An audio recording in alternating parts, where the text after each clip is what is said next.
నమస్కారం, వార్తలకు స్వాగతం. ముందుగా ముఖ్యాంశాలు. YS Sharmila press meet.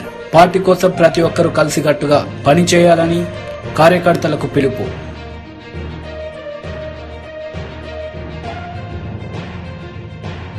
పత్తికొండలో కదలిన బహిరంగ సభలో టీడీపీ అధినేత నారా చంద్రబాబు నాయుడు అధికారంలోకి వస్తే కరెంట్ బిల్లులు తగ్గిస్తారని హామీ. పత్తికొండలో కదలిరా బహిరంగ సభలో టీడీపీ అధినేత నారా చంద్రబాబు నాయుడు పాల్గొన్నారు. ఈ సందర్భంగా ఆయన మాట్లాడారు. ప్రతి ఇంటిని, ప్రతి ఊరిని, ప్రతి ప్రాంతాన్ని నాశనం చేసిన చరిత్రహీనుడు ఈ జగన్మోహన్ రెడ్డి. ఈ జగన్కు తెలిసింది రద్దులు, గుద్దులు, బొక్కుడు, నొక్కుడు, కూల్చివేతలు, దాడులు, కేసులు తప్ప ఏమీ తెలియదు. అందుకే 5 ఏళ్లు బాధపడుతున్నాం. నేను అందుకే భరోసా ఇవ్వడానికి వచ్చా. మళ్ళీ మీ భవిష్యత్తు బంగారు భవిష్యత్తు చేసే బాధ్యత తెలుగుదేశం, జనసేన తీసుకుంటామని చెప్పి నేను మీ అందరికీ విజ్ఞప్తి చేస్తున్నా. ఈ జిల్లా ఉంది 365 కోట్లతో జైన్ ఇరిగేషన్ ప్రాజెక్ట్ ని మొదలుపెట్టాను. దాన్ని కూడా నిలిపేశాడు. నేను అడుగుతున్నా, అది ఆ ప్రాజెక్ట్ వచ్చుంటే మైక్రో ఇరిగేషన్ లో మంచి ప్రాజెక్ట్ అయ్యేది. నేనున్నప్పుడు రాయలసీమకి, ఈ కరువు ప్రాంతాలకి 90% సబ్సిడీతో డ్రిప్ ఇరిగేషన్ ఇచ్చాను. ఈరోజు ఉందా తమ్ముళ్ళు అని మిమ్మల్ని అడుగుతున్నా.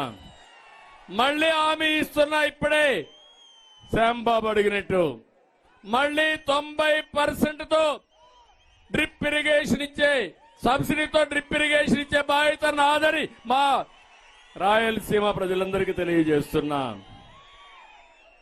నందికొట్కూరులో మెగా సీడ్ పార్క్ తీసుకొచ్చాం 650 కోట్లతో. అది కూడా పోయే పరిస్థితి వచ్చింది. కర్నూలులో మీరు ఒకసారి చూస్తే నేనే ఆ రోజు ఎయిర్పోర్ట్ ఉండాలి, కర్నూలు జిల్లా అభివృద్ధి కావాలని 90 కోట్ల రూపాయలతో 18 నెలల్లో ఎయిర్పోర్ట్ కూడా కట్టాం. ఇంకో పక్క ఓర్వకల్లో ఇండస్ట్రియల్ టౌన్షిప్ క్రియేట్ చేశాం. ఆ రోజు నేను ఒకటే చెప్పాను, కర్నూలుని అభివృద్ధి చేయడం కోసం హైకోర్టు బెంచ్ కూడా ఇక్కడ పెడతానని చెప్పిన పార్టీ తెలుగుదేశం పార్టీ. ఇతను వచ్చి మాయ మాటలు చెప్పాడు. ఏది పెట్టే పరిస్థితి లేదు. మళ్లీ హామీ ఇస్తున్నా, కర్నూలులో హైకోర్టు బెంచ్ పెట్టే బాధ్యత తెలుగుదేశం పార్టీ తీసుకుంటామని చెప్పి కూడా నేను మీకు తెలియజేస్తున్నా. ఈ రోజు ఇక్కడ నేను చూస్తున్నాను, విండ్ ఎనర్జీ, గాలితో కరెంటు తీయడం. ఈ కర్నూలు జిల్లాని సోలార్ గాని, విండ్ ఎనర్జీ గాని చేసి మీకు ఎలాంటి ఇబ్బందులు లేకుండా చేయాలని, కరెంటు ఛార్జీలు తగ్గించాలని నేను ఆలోచించాను. నేను ఈరోజు అడుగుతున్నా మిమ్మల్ని, ఈ ముఖ్యమంత్రి చెప్పింది కరెంటు ఛార్జీలు తగ్గిస్తానని చెప్పాడు. తగ్గించాడా తమ్ముళ్ళు అని మిమ్మల్ని అడుగుతున్నా. 9 సార్లు పెంచాడు, అవునా కాదా అని మిమ్మల్ని అడుగుతున్నా. ఒకప్పుడు 200 రూపాయలు కరెంటు ఛార్జీ, ఇప్పుడు ఎంత ఉందా అని మిమ్మల్ని అడుగుతున్నా.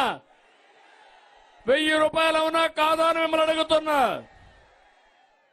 అంటే ఇష్టానుసారంగా కరెంటు ఛార్జీలు పెంచి అవినీతికి పాల్పడి మిమ్మల్ని అందరినీ దగా చేసే పరిస్థితికి వచ్చాడు. మళ్లీ హామీ ఇస్తున్నా, కరెంటు ఛార్జీలు పెంచకుండా నాణ్యమైన కరెంటును మీకు ఇచ్చే బాధ్యత తెలుగుదేశం పార్టీ తీసుకుంటామని మీ అందరికీ హామీ ఇస్తున్నా. ఇంకో పక్క ఈ కర్నూలు జిల్లాలో సోలార్, విండ్ కరెంటు తయారు చేస్తాం, పంప్డ్ ఎనర్జీ కూడా పెడతాం. సబ్ స్టేషన్ వారిగా కరెంటు తయారు చేసుకుని అక్కడనే సమర్థవంతంగా ఎంత కరెంటు వినియోగానికి కావాలనో ఇచ్చే బాధ్యత తెలుగుదేశం పార్టీ తీసుకుంటామని కూడా మీకు హామీ ఇస్తున్నా.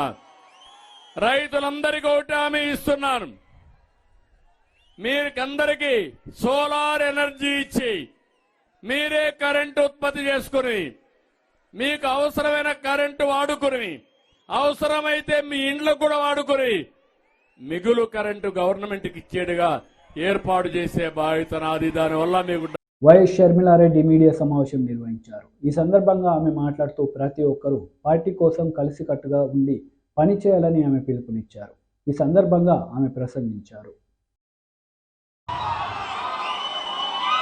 అనంతపురం జిల్లా అంటే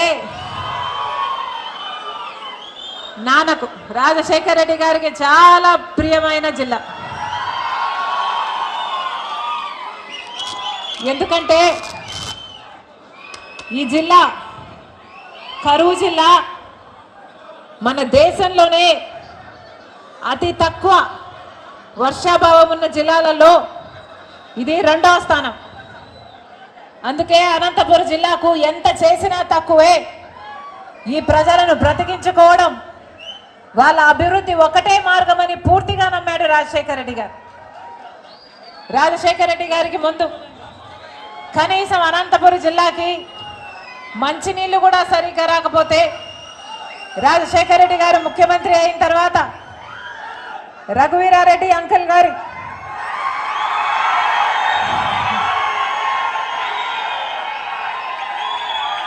తాతగారి పేరు మీద రఘువీరారెడ్డి అంకుల్ గారి తాతగారి పేరు మీద శ్రీరామ్ రెడ్డి మంచినీటి పథకం రాజశేఖర రెడ్డి గారు ప్రారంభిస్తే 1000 గ్రామాలకు మంచి నీళ్ళు ఇచ్చింది, 17 మున్సిపాలిటీలకు మంచి నీళ్ళు ఇచ్చింది ఆ ప్రాజెక్ట్. రాజశేఖర రెడ్డి గారు ముఖ్యమంత్రిగా ఉన్న రోజుల్లో అనంతపురం జిల్లా అంటే ఎంత ఇష్టం అంటే రాజశేఖర రెడ్డి గారు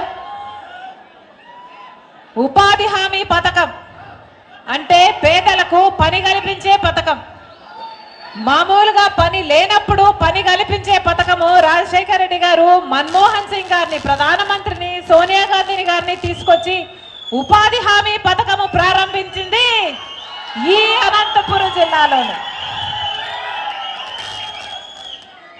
రాజశేఖర రెడ్డి గారు ఉన్నప్పుడు ఎంత అద్భుతంగా జరిగింది ఉపాధి హామీ పథకం. ఇప్పుడుందా ఆ పరిస్థితి? ఉపాధి హామీ పథకము ఎవరికైనా హామీ ఇస్తుందా? ఎవరికైనా భరోసాను కల్పిస్తుందా? ఎవరికి కల్పించడం లేదు. రాజశేఖర రెడ్డి గారు ముఖ్యమంత్రిగా ఉన్నప్పుడు ఇదే అనంతపురం జిల్లాలో 20 లక్షల ఎకరాలకు పైన బీజేపీ పార్లమెంటరీ బోర్డు సభ్యుడు doctor K Laxman press meet నిర్వహించారు. ఈ సందర్భంగా పలు అంశాలపై ఆయన మాట్లాడారు. ఈరోజు ప్రజలు ఆ పార్టీని తిరస్కరించే పరిస్థితి రావడం వల్ల ఇవాళ కొత్త కాదు కాంగ్రెస్ పార్టీ. ఆనాడు స్వాతంత్ర తర్వాత గుజరాత్లో సోమనాథ్ ఆలయం పునర్నిర్మాణం కోసం ఆ బానిస భవజాల నుంచి ఆనాడు మరి ప్రభుత్వం వైపు నుంచే జరపాలని చెప్పి నిర్ణయం జరిగినప్పుడు ఆనాడు ప్రధానమంత్రి హోదాలో నెహ్రూ గారు తిరస్కరించడం, ఈరోజు కాంగ్రెస్ పార్టీ కూడా తిరస్కరించడం, ప్రజల మనోభావాలు మొత్తం దేశవ్యాప్తంగా గాయపడ్డాయి. అందుకని ఇవాళ కాంగ్రెస్ కు ఒక ఎజెండా లేకుండా ఇవాళ మోదీ గారు చేస్తున్నటువంటి అభివృద్ధిని జీర్ణించుకోలేక ఏర్పడిన కూటమి ఇవాళ బీటలు వారిపోతుంది. కాబట్టి ఇవాళ తాజాగా బీహార్లోని పరిణామాలు. ఇంకా మన రాష్ట్రానికి వస్తే మొన్న కాంగ్రెస్ అధ్యక్షులు మల్లికార్జున్ ఖర్గే గారు గుమ్మడికాయలు దొంగ అంటే భుజాలు నడుపుకున్నట్టుగా ఆయన ముందస్తుగానే ఐటీ, సిబిఐ, భవిష్యత్తులో తెలంగాణలో కూడా దాడులు ఉంటాయి, అప్రమత్తంగా ఉందని చెప్పి. ఈ తప్పు చేయకుంటే ఎందుకు భయపడాల్సిన అవసరం ఉంది? మనం చూశారు మీరు జార్ఖండ్ లో కాంగ్రెస్ యొక్క రాజ్యసభ సభ్యుడు 350 కోట్ల నగదు. అందుకనే కాంగ్రెస్ అంటే అవినీతి, అవినీతి అంటేనే కాంగ్రెస్, ఈ రెండు పర్యాయ పదాలు. కాబట్టి ముందస్తుగానే ఇవాళ మల్లికార్జున ఖర్గే గారు దాడులుంటే అని చెప్పడం అంటే ఎక్కడ చేసినటువంటి దొంగతనాలు బయటపడ్డాయని ఇవాళ కూడా తెలంగాణ ప్రజలు ఒకసారి ఆలోచన చేయాలి. మొన్నటి వరకు కాంగ్రెస్ కర్ణాటకలో ఉచితాల పేరు మీద, గ్యారంటీల పేరు మీద ప్రజలను నమ్మించి ఇవాళ 8 మాసాలు కూడా గడవలేదు. ఇవాళ తీవ్ర వ్యతిరేకత ప్రజల్లో. అక్కడ ఉన్నటువంటి నిరుద్యోగ భృతి లేదు, ఉద్యోగ అవకాశాల కోసం నోటిఫికేషన్ లేవు. పైపెచ్చు కేవలం ఓట్ల కోసం మీరు ఉచిత ప్రయాణాలు ఏ రకంగా ఇవాళ అనర్థాలకు దారితీస్తున్నదో అక్కడ ఉన్న ప్రజలు ఇవాళ గమనించారు. ఆ రోజు కూడా మేము చెప్పాము, ఇవాళ దేశమంతా కూడా కాంగ్రెస్ విడిచిపెట్టకపోతా ఉంటే. వైసీపీ సామాజిక సాధికార బస్సు యాత్రలో మంత్రి అనిల్ కుమార్ యాదవ్ పాల్గొన్నారు. ఈ సందర్భంగా ఆయన ప్రసంగించారు. 2019లో పోయినాడు, మళ్ళీ ఎదిగి ఎదిగి ఎదిగి ఎదిగి నా ఓటమి ఎక్కడ ఉందా అని చెప్పి మళ్ళీ వచ్చి అక్కడ మీటింగ్ పెట్టారు. మళ్ళీ 2022 కావాలి, మనకి స్థానం వచ్చి రానప్పుడు మారాలి కానీ మళ్ళీ మొండిగా వస్తే వచ్చేది 2024లో మళ్ళీ ప్రతిపక్షమే చంద్రబాబు నాయుడు గారు అని భగవంతుడు రాసేశాడని చెప్పి తెలియజేస్తా ఉన్నా. వచ్చి మా అందరి గురించి మాట్లాడాడు, నా గురించి మాట్లాడాడు, అందరి గురించి, శాసనసభ్యుల గురించి మాట్లాడాడు ఆడికి వచ్చి. కానీ ఆయన మా దగ్గర నుంచి తీసుకున్న శాసనసభ్యులు మాత్రం అంట పతివ్రతలంట, అద్భుతమైన వాళ్ళంట, కొరవలంట, దొంగలంట. ఆహా, చూసారా నుంచి ఒక ఆయన సైకిల్ అంటే ఓటు అన్నారంట. ఆయన సత్యహరిశ్చంద్రుడు అయిపోయా, ఆయన నెల్లూరు రూరల్ నియోజకవర్గంలో కానీ ఆత్మకూరు నియోజకవర్గం కానీ ఏమి చేయకపోయా.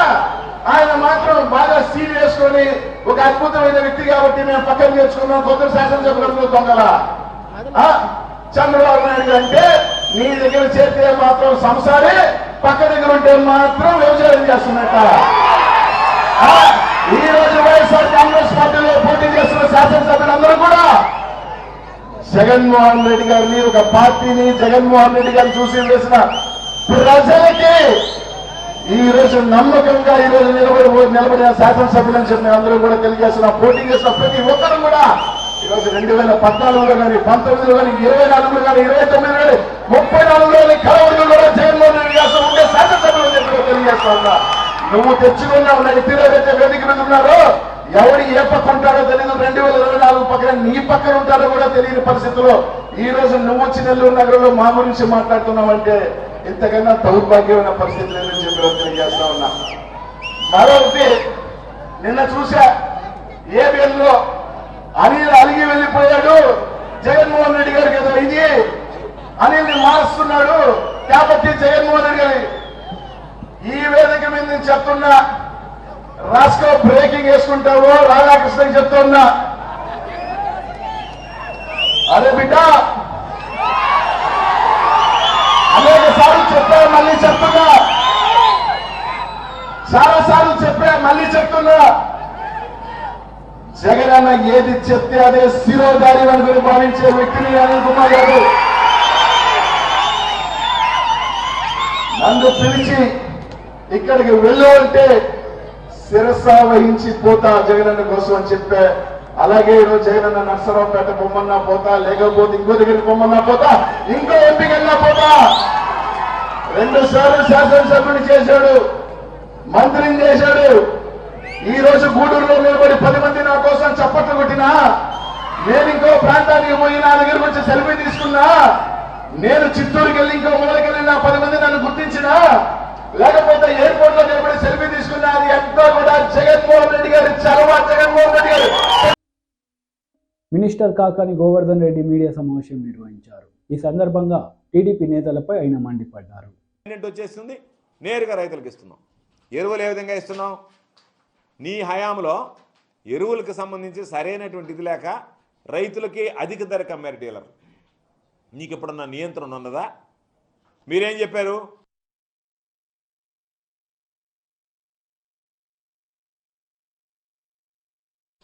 రేటు కన్నా 100 రూపాయలు 150 రూపాయలు అదనంగా రసీదు లేకుండా అమ్మాను. రెండవది, మీరు కాంప్లెక్స్ ఎరువులు కొంటేనే నేను యూరియా కానీ డిఏపీ కానీ ఇస్తామని చెప్పాను. నువ్వు దాన్ని కంట్రోల్ చేయగలిగావా? కనీసం టాస్క్ ఫోర్స్ని పెట్టగలిగావా? వాటిని ఏదన్నా కంట్రోల్ చేయగలిగారు? మీరు వదిలేశారు, జనాన్ని వదిలేశారు, రైతులను.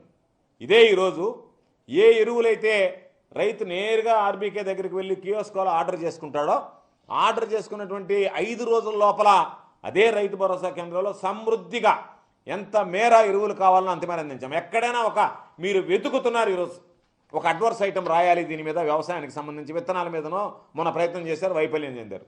ఎరువుల మీద రాయాలని చూస్తున్నారు, ఎక్కడ రాయలేకపోతున్నారు. రాయడానికి మీకు చేయి రావటంలే, అవకాశం దొరకటంలే. మొన్న తుఫాన్ వస్తే తుఫాన్ ఆగే లోపల ఎక్కడెక్కడైతే తుఫాను ప్రభావిత ప్రాంతాలు ఉన్నాయో రైతులు నేరుగా ఇంట్లో నుంచి బయటకు వచ్చేటప్పటికి రైతు భరోసా కేంద్రాల్లో విత్తనాలు పెట్టాం.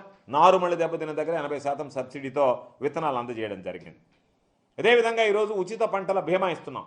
నీ జన్మలో ఏ రోజైనా ఉచిత పంటల బీమా లాంటిది రైతులను ఆదుకోవాలనేటువంటి ఆలోచన నీ బుర్రలో వచ్చిందా?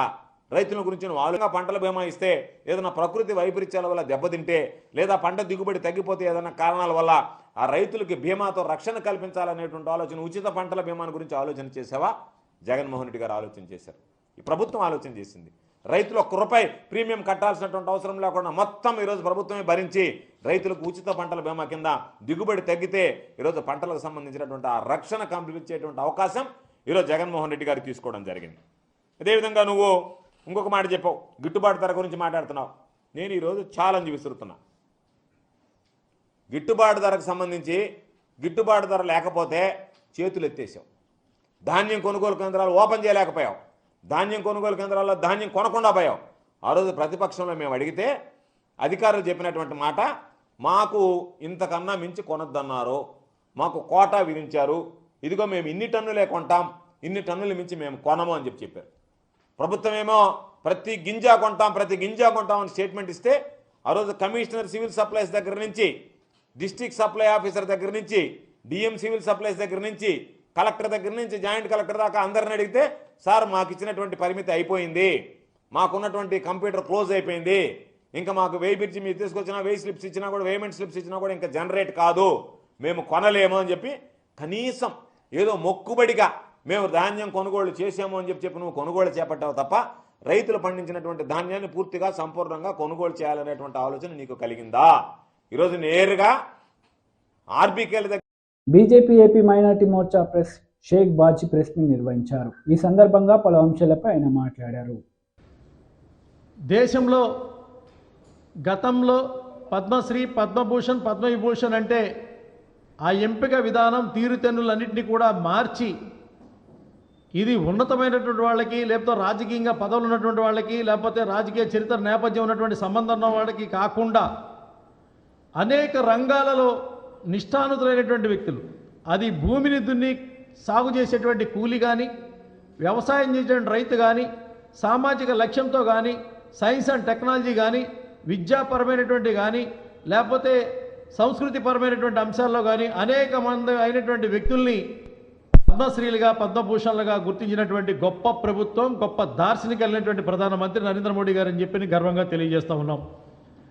అదేవిధంగా ఆంధ్రప్రదేశ్లో కూడా ఏదైతే వెనకబడినటువంటి ముస్లిం అయినటువంటి షేక్ హసన్ గారు, ఆయనకి పద్మశ్రీ ఇవ్వడం జరిగింది. అదేవిధంగా తృణధాన్యాలకు సంబంధించినటువంటి నిపుణుడు కాదర్వలి గారు, వారికి పద్మశ్రీ ఇవ్వడం జరిగింది.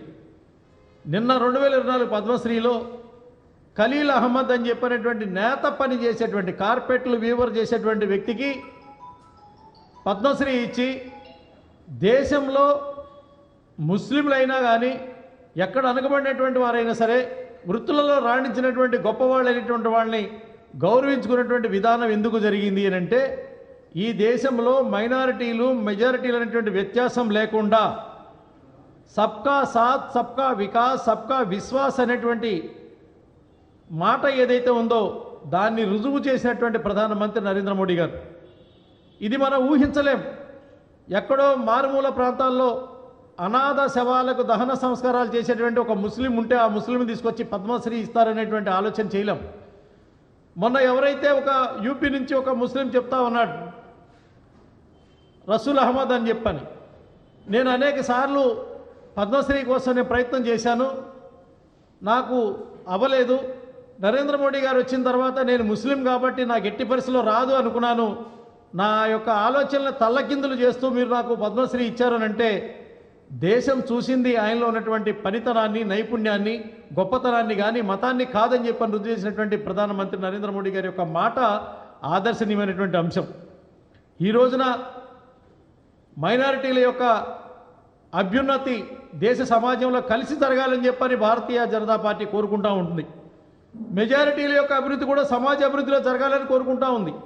140 కోట్ల మంది ఏదైతే భారతీయులు ఉన్నారో అందరూ అభ్యున్నతే నా లక్ష్యం అని చెప్పేటువంటి నరేంద్ర మోడీ గారి యొక్క నాయకత్వంలో ఆయన్ని ప్రశ్నించినటువంటి గతంలో ఒక మాట మీ ముందుంచుతా ఉన్నాను. మీ మతం ఏమిటి అని ఆయన ప్రశ్నించినప్పుడు ఏ మతానికి మీరు అనుకూలంగా పనిచేస్తారన్నప్పుడు భారత్ నా మతం అని చెప్పినటువంటి ప్రధానమంత్రి ఈ దేశ చరిత్రలో నరేంద్ర మోడీ గారు అని చెప్పని సందర్భంగా తెలియజేస్తా ఉన్నాను. మరి ఏ గ్రంథం ఆధారంగా మీరు రాజనీతిని పరిపాలిస్తారని చెప్పని అడిగినప్పుడు ఈ దేశానికి ఉన్నటువంటి ఒకే ఒక గ్రంథం, అది రాజ్యాంగమే. ఆ రాజ్యాంగం ప్రకారం నేను పరిపాలిస్తానని చెప్పినటువంటి నరేంద్ర మోడీ గారి యొక్క ఔచిత్యమైనటువంటి ఆలోచనపరమైనటువంటి విషయాన్ని మీ ముందుంచుతా ఉన్నాను. అయితే ఏ విధంగా అయితే నరేంద్ర మోడీ గారి యొక్క ఆలోచన జరుగుతుందో ఇదే రాష్ట్ర కార్యాలయంలో జనవరి 15వ తేదీన పద్మశ్రీ అవార్డు గ్రహీతలైనటువంటి మహబూబ్ కాళీషావలి గారిని, వారి దంపతుల్ని మా రాష్ట్ర బీజేపీ అధ్యక్షురాలు దగ్గుబాటి పురంధేశ్వరి గారి యొక్క చేతుల మీదుగా సన్మానం చేసుకోవడం జరిగితే ఉంది. అదేవిధంగా నిన్న గణతంత్ర దినోత్సవం రోజున జనవరి 26న దేశంలో పింగళ వెంకయ్య గారి వారసత్వంగా జెండాలు ఎవరు అమ్మకూడదు, కొనకూడదు, జాతీయ జెండాన్ని అమ్మకూడదు, కొనకూడదనే నినాదం మీద దాదాపు 26 సంవత్సరాల నుంచి సామాజిక సేవ చేస్తున్నటువంటి సమాజ సేవకుడు జెండా సుబాని అనేటువంటి ఏలూరు అనేటువంటి ఒక పెద్దలు ఎవరైతే ఉన్నారో వారిని నిన్న రాష్ట్ర అధ్యక్షులు వారు పురంధేశ్వరి గారి చేతుల మీదుగా, జాతీయ కార్యదర్శి సత్యకుమార్ గారి చేతుల మీదుగా వారిని సన్మానం చేసుకోవడం జరిగింది. ఈ రోజున మనం చూస్తూ ఉన్నాం సరికొత్త రాజకీయాలు, కొత్త పార్టీ నాయకులు, పాత సీసాలో కొత్త సారాలాగా వచ్చినటువంటి రాష్ట్ర ముఖ్యమంత్రి యొక్క చెల్లెలు, నిన్నటి వరకు జగన్ రెడ్డి, నేడు జగనన్న, రేపు ఏమవుతాడో చూద్దాం అనేటువంటి పరిస్థితిలో ఉన్నటువంటి లెక్కలో ఉన్నటువంటి వివాదాస్పదమైనటువంటి అంశాన్ని వారు లేపినందుకు వారికి. వార్తలు ముగించే ముందు ముఖ్యాంశాలు మరోసారి. YS Sharmila press meet. Party కోసం ప్రతి ఒక్కరూ కలిసికట్టుగా పనిచేయాలని కార్యకర్తలకు పిలుపు.